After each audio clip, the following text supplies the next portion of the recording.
नमस्कार. खरं तर गेली 30-32 वर्ष काम करत असताना असे काही प्रसंग पण येतील असं कदापि वाटलं नव्हतं. कारण बऱ्याच वेळा स्थायी समितीचे अध्यक्षच आरोप करणारा, मोठ्या घोटाळ्याचा आरोप करणारं, ही मला वाटतं की इतिहासातील पहिली घटना असेल. माझ्या माहितीप्रमाणे कदाचित मध्ये आधी असू शकेल. आणि दुर्दैवी घटना आहे. कारण का राज्यकर्ते जे असतात त्यांचं सुनियोजित काहीतरी काम ठरलेलं असतं. आणि माझी देखील भूमिका ही होती की विरोधी पक्षनेतेपद मिळाल्यानंतर मी विरोधी पक्षनेता आहे, विद्रोही पक्षनेता नाही. त्यामुळं मला असं वाटतं की विकासात्मक दृष्टिकोनातून वाटचाल करत असताना किंबहुना या महानगरपालिका कर्जबाजारी झाल्या असल्याकारणानं विरोधकांनी सॉफ्ट कॉर्नर म्हणण्यापेक्षा उत्पन्नाच्या दृष्टिकोनातून, काहीतरी नवीन स्रोत शोधण्याच्या दृष्टिकोनातून, काही मोठे प्रकल्पाला अनावश्यक प्रकल्प टाळण्यातून शेवटी डब घ्यायला आलेल्या महानगरपालिकेला वाचवण्याचं एक नागरिकचा विश्वस्त म्हणून आमची देखील तेवढीच जबाबदारी आहे. आणि म्हणून सुरुवातीला मी निश्चितपणे आम्ही काही अनावश्यक गोष्टी आहेत. आणि तुम्हाला माहिती, परंपरेनं जर बहुमत मोठ्या माध्यमातून असेल तर बऱ्याच वेळा अशा गोष्टींना किंबहुना आरोप केलेल्या गोष्टीला एक विरोधकाचं स्वरूप दिलं जातं. पण त्याच्यामधलं वास्तव ते स्वीकारत नाहीत. आणि वास्तव न स्वीकारल्यामुळं हे 4 वर्षामध्ये जे अधिकाऱ्यांच्या माध्यमातून जे मालकी हक्क असल्यागत ही महानगरपालिका चालवतात, त्याच पद्धतीने ते स्वरूप आम्हाला दुर्लक्षित केल्यामुळं हे स्वरूप इतकं स्फोटकप्रमाणे समोर आलं की त्याचे परिणाम आज आपण शहरातील नागरिक, काही संबंध नसताना मतदान देऊन शहरातले नागरिक भोगतायत. 54 कोटी काही महानगरपालिकेचे महाराष्ट्रातल्या त्यांचे बजेट पण नाहीत. हे मी एका निविदापुरतं बोलत नाही आहे. आणि अशा पद्धतीनं धाडस होतंच कसं, नंबर 1. नंबर 2, त्यांचा वाक्यप्रयोग असा होता, नगरसेवकांची दिशाभूल केली. निश्चित नगरसेवकांची दिशाभूल होऊ शकते. नवीन नगरसेवक असतात. आम्ही देखील त्या कालखंडामध्ये नगरसेवक झाल्यानंतर ज्येष्ठ नगरसेवकांनी सांगितल्यानंतर, पण मी ज्येष्ठ असून कोणाला सांगितलं नाही. मग घडलं कसं काय? तर त्यांनी असं शब्दप्रयोग सर्वपक्षीय. मग सर्वपक्षीय तर मग एकदा नगरसेवकांना काय सजा द्यायचं किंवा त्यांना समोर आणून त्यांच्यावर आम्हाला आरोप करून काय, हे घोटाळा जो होत आहे, तर घोटाळा होत असताना नगरसेवकांनी सुद्धा भविष्याच्या वाटचालीमध्ये अत्यंत सावधानतेनं असणं गरजेचं आहे. पक्ष प्रमुखाला विचारल्याशिवाय कोणी सह्या करू नये. पण नंतर निदर्शनास असं आलं की हे म्हणले सर्वपक्षीय. मग सर्वपक्षीयमध्ये आम्ही पण आलो, पण आमच्याच नगरसेवकांच्या सह्या नाहीत. मग नगरसेवकांनी सुद्धा न आपली प्रतिमा जपण्यासाठी तुम्हाला कोणी सांगितलं यांची सुद्धा नावं उघड करणं गरजेचं आहे.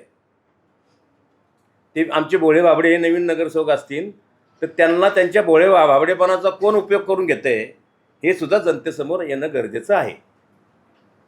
आणि नेमकं सर्वपक्षीय शब्दप्रयोग केल्यामुळं मला ही प्रेस कॉन्फरन्स घेण्याचा मानस केला. त्यामुळं आणि मला असं वाटतं, आता दुसरं एक प्रकरण हे तर आहेच. काल मला अजून माहिती अधिकृत आलेली नाही, परंतु तुम्ही एकीकडे म्हणताय पैसे नाहीत, एकीकडे म्हणता दे. आता परवा दिवशी बोपडी सांगलीला जोडणारा ब्रिजचं उद्घाटन केलं. अतिशय उद्घाटन करणं, ब्रिज करणं ही नाही आपली जबाबदारीच आहे. पण तुम्हाला असं समजतंय, अजून अधिकृत माहिती हातात यायची. 30 कोटीचा ब्रिज आणि 22 कोटीची विद्युत रोषणाई. त्या विद्युत रोषणाईमध्ये सध्या परिस्थिती खराब असल्यामुळे दुसरा ब्रिज झाला असता, तिथं सध्या छोटे दिवे लावले तरी चाललं असतं. असे काही प्रकरणे मी त्याची चौकशी करणार आहे. परंतु हा विषय गांभीर्यानं, म्हणजे असे एक प्रकरणं होऊ लागलेले आहेत. आमचा विकासात्मक कामाला, उद्घाटनाला विरोध नाही. जी घटना घडत आहे ती संयुक्तिक आहे का, मला तुम्ही सांगा. असं आता हे मी अधिकृत माझ्याकडे आकडेवारी येईल, तुम्ही सुद्धा घेऊ शकता, असं काही नाही. मग 30 कोटीच्या ब्रिजला जर 22 कोटीची विद्युत रोषणाई असेल, हे आंतरराष्ट्रीय दर्जाचं कोणतरी असेल मग त्याच्यामध्ये. मग तो इथला माणूस नसावाच, कारण की इतकं लोक म्हणजे आंतरराष्ट्रीय दर्जाचा ख्यातीचा माणूस असेल. आणि मग एकीकडं तुम्ही म्हणताय की मला माहिती किती देणं आहेत, शासनाचे किती देणे आहेत, सगळं मला माहिती. हे जे एक मला असं वाटतंय का की हे सर्व करत असताना कुणाचा कुणावर अंकुश नाही याचं आत्मचिंतन सर्वांनी, नगरसेवकांनी देखील, नेत्यांनी देखील करणं गरजेचं आहे.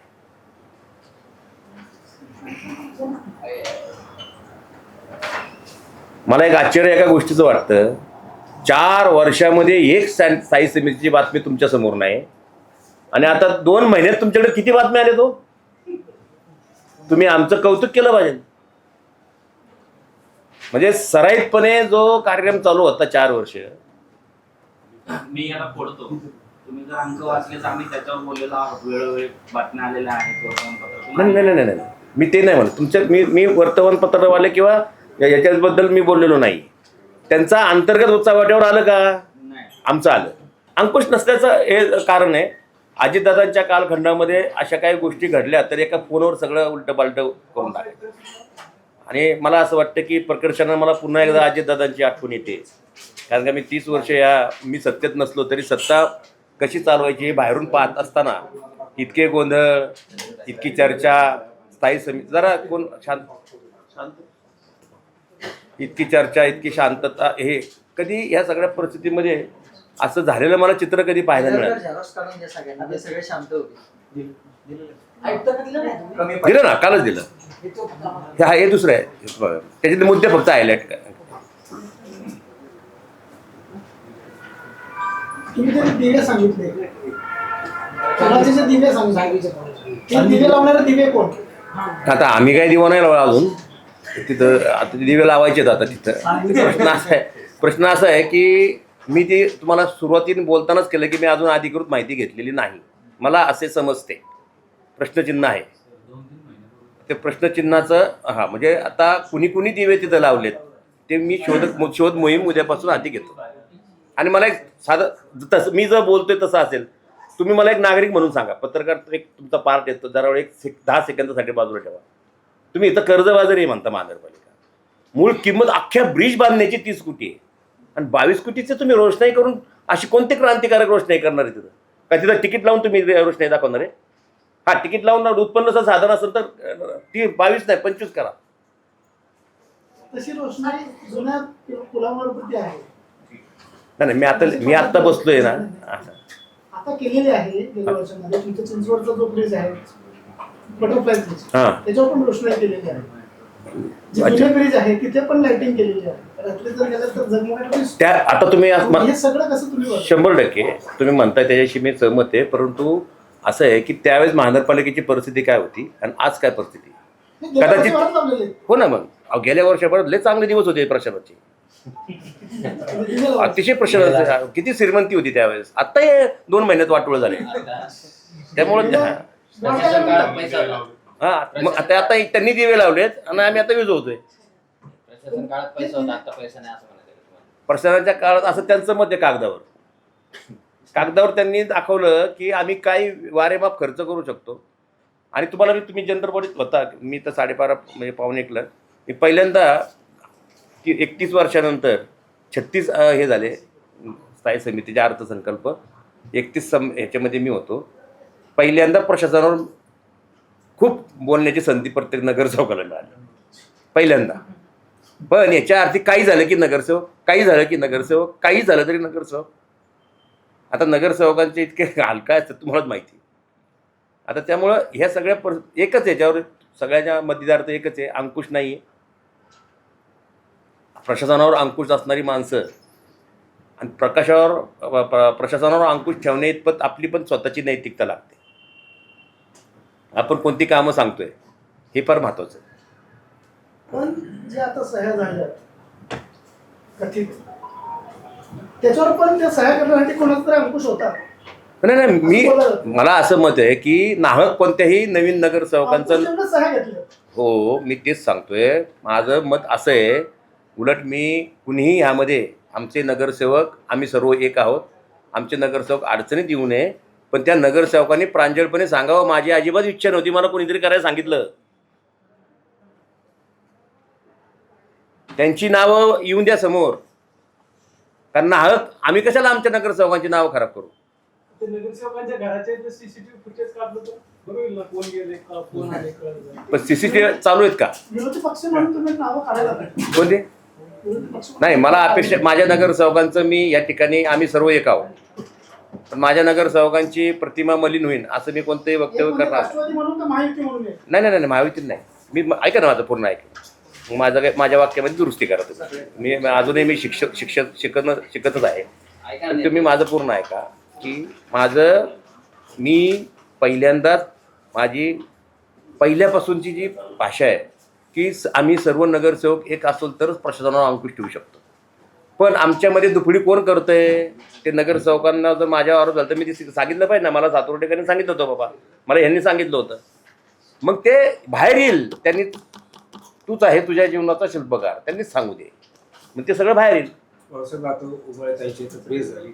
आपले सहकारी संदीप वागेरे यांनी डायरेक्ट आरोप केला की 2 आमदारांचा याच्यामध्ये अंकुश आहे. तर याबाबत तुमचं काय? नाही, आता त्यांनी काय बोलले ते माझ्याच पक्षाचे आहेत. सहकारी. हां, पण मी माझ्या पद्धतीने, तुमचं काय मत आहे? माझी शैली वेगळी आहे बोलण्याची. तुम्ही प्रत्येकाची एक आवाका वेगळा असतो, शैली वेगळी असते, बांधण्याची पद्धत वेगळी असते. त्यामुळे माझं एकच मत आहे की हे नगरसेवकांनी सांगावं की त्यांच्या पाठीमागं कोण होतं. स्वतःची बदनामी करून घेऊ नये. तुम्ही पक्षाचे नेते आहात, तर परवा चेअरमन म्हणले की सगळ्या पक्षाच्या नगरसेवकांच्या त्यासाठीच प्रेस घेतली मी. तर नाव जाहीर करावी. त्याच्यावर तुमचं काय? माझं तेच मत आहे ना. आता त्यांनी क्लिअर केलं की आमचं कुणी नाही. मग आमचं कुणी नाहीच आहे ना. पण मी जर बोलतो, समजा मी उलटं जातो, त्यांनी नगरसेवकांनी जाहीर करावी नावं, नगरसेवकांची नावं जाहीर करावी, आणि नगरसेवकांची प्रतिमा मलिन न होण्यासाठी ज्या नगरसेवकांची सहाय्या घेतल्यात त्यांना कुणी सांगितलं करायला त्यांची नावं ओपन करावी. माझं ह्या पद्धतीने. चेअरमन बाहेर काढतात, पक्षनेते त्यांची पाठराखण करतात. कोण? पक्षनेते भाजपचे. आणि त्यामध्ये नगरसेवकाचे जे साहेब, नगरसेवकाचा त्यांनाच माहिती नाही की आमच्या साहेब म्हणून. एवढा मोठा प्रकार तरी 420 नुसार पूर्ण होत नाहीये. मग मला तेच व्यक्त व्हायचं आहे की मग त्यांच्यावर अंकुश कुणाचा आहे. पक्षी नेत्याचं जर ऐकत नसेल तर म्हणजे तुमचा अंकुश नाही आहे. मग अंकुश कुणाचा आहे? सहाय्य करायला कोण लावलं? त्या बिचाऱ्या नगरसेवकांनी सांगावं. आमच्यात कशाला लावून देत आहे? अजून 2 महिने त्यांना महानगरपालिका समजायच्या आज जर कोणी सही द्या म्हटलं तर कोणी देणार? मी सुद्धा वयाच्या 23व्या वर्षी नगरसेवक झालतो. त्या टायमाला सगळे ज्येष्ठ असायचे, वडिलांच्या वयाचे, हे सही करायचंच आहे. मग त्यावेळेस इतके शागिर्द नव्हते, कोण सराईत नव्हते. पूर्वीपासून एक प्रथा पण चालत आली ना. जर समजा एखादा सिटी इंजिनियर वगैरे कोणाला काय जर लागत असलं की लेटर पॅड आपण देतो आणि त्याच्यावरती सही ऑलरेडी मारून आपण त्यांना देतो. असे पण प्रकार चालू आहेत काही शहरामध्ये. आत्ताही चालू आहेत की काही ठिकाणी. बरं झालं सांगितलं. मी माझ्या नगरसेवक नाही, मी नगरसेवकांना आजच पत्र काढतो, असं काय करू नका म्हणून. म्हणजे खरं हीच बातमी व्हायची.